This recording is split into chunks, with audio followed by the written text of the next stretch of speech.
and then let that go to rest so that you can really just have a good adult conversation. I like that. Exactly. Yeah. Talked about questions in the past, and that is so important in moving conversations along. And so, how do you determine what are the best questions to ask in terms of moving that along? Do you have any kind of? I'm sure you have a framework for a path to follow down. We focus a lot on questions, yes. And questions are very important because they get you to the real problem.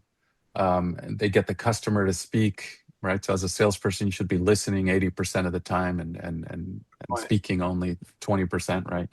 And Mhm. so questions drive that conversation. And questions also help you lead the conversation so that you're actually the one leading it and not the buyer, because Mhm. you're the expert that's providing the solution. So Very you good. can't provide a solution until you understand the real problem, and you can't understand the real problem until you ask the questions. And so it's all about questions.